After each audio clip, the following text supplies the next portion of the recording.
Hi hello বন্ধুরা, welcome back to my channel. তো আজকে একটা নতুন বিষয়ে কথা বলছি।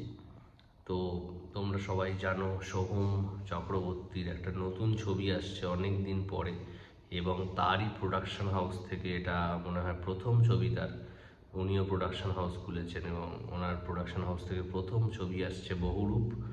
তো বহুরূপের একটা গ্লিমস আগে বেরিয়েছিল, পোস্টার রিলিজ করেছিল ওরা, তারপর একটা ছোট্ট প্রিভিউ টাইপের বার করেছিল, যেটা আমার একদমই ভালো লাগেনি তখন।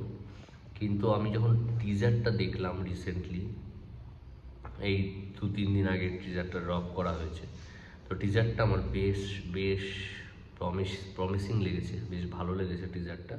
তো এটা দেখে মনে হচ্ছে একটা কোনো মানে থ্রিলার থ্রিলার জনরার কোনো ছবি, এবং এখানে একটা সিরিয়াল কিলিং দেখাচ্ছে, এবং বেশ মিস্টিরিয়াস ক্যারেক্টার রাখা হয়েছে। ইদিকা পলের যে ক্যারেক্টারটা বেশ মিস্টিরিয়াস। এবং আমি আগের ভিডিওতে যে যে কথা বলেছিলাম রঘু ডাকাত নিয়ে, সেখানে আমি মিস করে গেছিলাম ইদিকা পলকে নিয়ে কথা বলার জন্য। ইদিকা পল এখন যেই ছবিতেই আছে সেই ছবি হিট হচ্ছে। তো ওকে তো ন্যাচারালি ভালো লাগছে রঘু ডাকাতেও। তো এই যে এখানে যে চরিত্রটাকে দেওয়া হয়েছে বহুরূপে, এটাও খুব ইন্টারেস্টিং এবং বেশ মিস্টিরিয়াস একটা ক্যারেক্টার লাগছে ওকে দেখে। তো আমার মনে হচ্ছে ওর চরিত্রটা হয়তো কাল্পনিক থাকবে। তো যাই হোক, সোহমকে অনেকদিন বাদে দেখে ভাল লাগছে। এবং আমি এটা বলতে চাই, আমার পার্সোনাল ওপিনিয়ন, আমি সোহম যখন স্টার্ট করেছিল ছবি করা, তো সোহমের কিন্তু আমি প্রথম ছবিগুলো সব দেখেছিলাম। প্রেম আমার, হলে গিয়ে দেখেছিলাম প্রেম আমার, অমানুষ, এই ছবিগুলো যখন আমি দেখেছিলাম, তারপরে সোহমের শুধু তোমারই জন্য, প্রধান, এবং একটা ও ভূতের ছবি করেছিল, আমার নামটা মনে পড়ছে না, একটা একটা হরর ছবিও করেছিল মিমির সাথে। ওই ছবিটাও আমার খুবই ভালো লেগেছিল।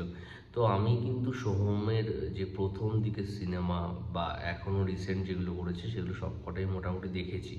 এবং সোহম আমার খুব পছন্দের একজন অভিনেতা, এবং সোহম কিন্তু জেনুইনলি খুব ভালো একজন অ্যাক্টার। তুমি যদি বাংলায় দেখো মেন স্ট্রিম হিরোদের মধ্যে সোহমের কিন্তু অ্যাক্টিং স্কিলস খুব ভালো আছে, এবং সোহম কিন্তু সেভাবে ইউটিলাইজড হয়নি। সোহম প্রেম আমার যদি তোমরা দেখো, অমানুষ দেখো, ওর অ্যাক্টিং কিন্তু খুব ভালো।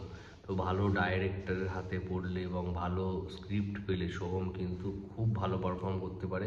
কিন্তু ব্যাপারটা হচ্ছে সোহম একটু মনে হয় সরে গেছে, মানে ওকে নিয়ে বিতর্ক, তারপরে এই যে ওকে নিয়ে ওকে সবাই হরলিক্স বয় এইসব বলে যে খিল্লি ফিল্লি করা হয়, এগুলো বাদ দিলেও সোহম কিন্তু ভালো পারফর্মার, ভালো অ্যাক্টার। এবং বহুরূপে আমার মনে হয় সোহমের একটা কামব্যাক হতে পারে এবং হওয়া দরকারও।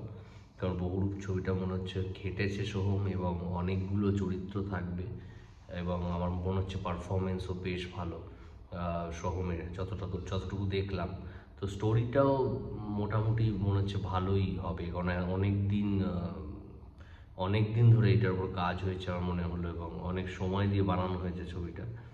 তো বহুরূপ নিয়ে আমি আশাবাদী, এবং আমি চাই সোহমের একটা কামব্যাক হোক, বিকজ সোহম কিন্তু is a very good actor. তো দেখা যাক কী হয়। তো এই ছিল বহুরূপ নিয়ে কথা। তো সবাই খুব ভালো থেকো, টিল দেন, টাটা।